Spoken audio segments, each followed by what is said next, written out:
ஆண்களுக்கு விந்தணுக்களினுடைய எண்ணிக்கை குறைவு வந்து இன்னைக்கு உலகம் முழுக்கவே அதிகமாயிட்டு இருக்கு. முன்னாடி வந்து நிறைய அந்த குழந்தை பேர் இல்லாமல் இருப்பதற்கு வந்து முக்கியமான காரணமாக பார்ப்பது வந்து இந்த விந்தணுக்களினுடைய எண்ணிக்கை குறைவை.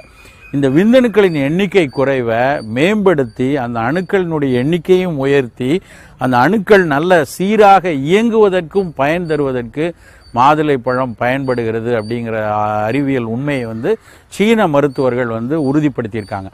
அப்போ மாதுளை பழம் வந்து ஒரு ஆண்மைக்கும் ஆண்மை பெருக்கியாகவும் இருக்கும்.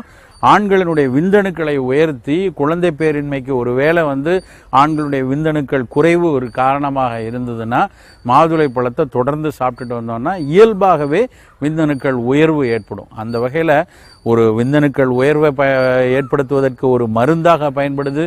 புற்றுநோய் வராமல் தடுப்பதற்கு வந்து ஒரு தடுப்பு மருந்தாக பயன்படுது.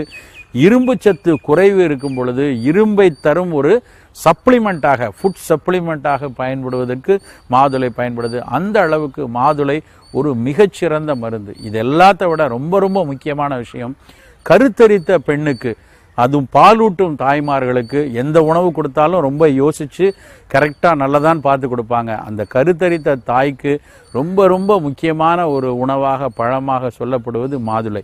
ஏன்னா கருத்தரிச்சிருக்கும் போது ஏற்படக்கூடிய ஒரு குமட்டல் உணர்வு வாந்தி உணர்வு வராமல் தடுப்பதற்கு மாதுளை பயன்படும்.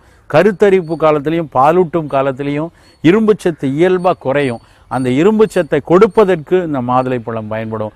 அந்த அளவுக்கு சிறு குழந்தையிலிருந்து வயோதிகம் வரைக்கும் பயன்படக்கூடிய ஒரு அற்புதமான பழம் வந்து மாதுளை பழம். அதனால் இன்னையிலிருந்து நம்ம வாரத்துக்கு 2 நாள் 3 நாளாவது இந்த மாதுளை பழத்தை நம்ம தினசரி உணவில் இல்லைன்னா பழச்சாறாக உணவோடு சேர்த்து சாப்பிட நம்ம பழகிக்கணும்.